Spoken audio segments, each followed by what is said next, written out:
eksisterende foreninger vil jeg gerne byde velkommen her til vores forårsfest 2012. Det er 4. gang, vi har forårsfest i Nellemanns Have. De sidste 3 år har vi afholdt festen i samarbejde med andre foreninger fra Sæby og Opland.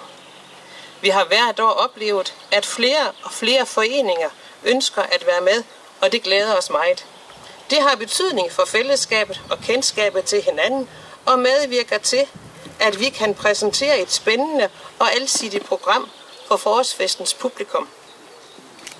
Dagens program og aktiviteter kan læses på de sorte tavler, der står rundt omkring ved de forskellige boder.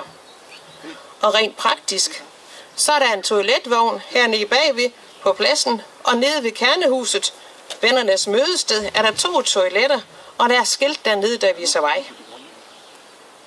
Vi får i dag besøg af Danmarks Radio P4. De laver en direkte udsendelse herfra, vores forårsfest, som sendes i programmet Levende Lørdag.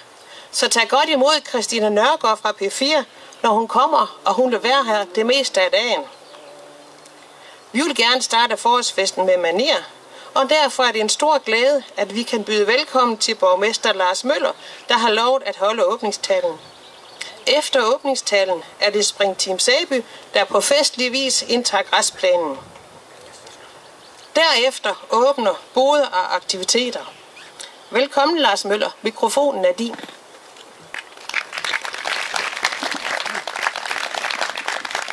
Tak skal du have. Kære alle sammen, det er dejligt at se mennesker her, der er liv i Nellemanns Have. I må undskylde, min stemme den er ikke alt for god. Og det er altså en mikrofonens skyld det hele. Der er jo et tidspunkt på året, hvor haven der er ret meget pænere end nu her om foråret, hvor æbletræernes blomster de springer ud. Det er blevet en rigtig god tradition, at der er hul på den nye sæson i Nellemanns Have med en forårsfest her midt i maj. Og igennem de sidste 3 år, der er der mange lokale foreninger, der har bidraget med at gøre det her dag rigtig festligt. Og det vidner om et stort engagement, både hos Nellemanns Haves venner og de deltagende foreninger. I år der er tema fugl, og jeg har set i programmer, at der er mulighed for at lære mere om fugl her i løbet af dagen, og det kan være noget med at bygge fuglekasser, eller høre ornitologer fortælle om fuglelivet her i haven. Det her det er jo et fantastisk fristed. Det er et rekreativt område, som mange folk i Sæby de besøger. Og det er efter at der er kommet det her naturlegeplads, så er det også et oplagt sted for dagplejer, børnehaver og skolefritidsordninger at komme op. Heldigvis så er det alle aldersgrupper, der bruger haven. Og jeg ved, at også der kommer en del pensionister op med deres stav og går en tur op. Nellemanns Have, det er også en turistattraktion. Der kommer turister op for at se, hvad der er blevet genskabt her. Og de turister, der tager madkogen herop, og det der på solen, der skinner, så er det en fantastisk oplevelse.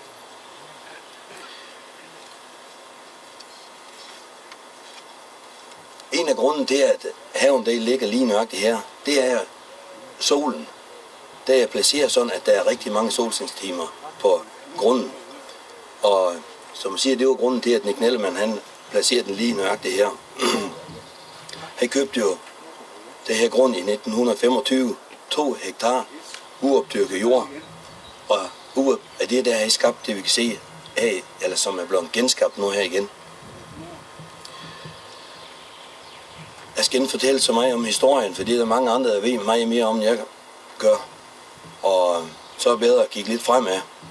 Jeg er rigtig glad for at se det store engagement, der er både ved fonden og havens venner. De gør et fantastisk frivilligt arbejde, og det vil jeg gerne på hele byrådets vegne sige tak for.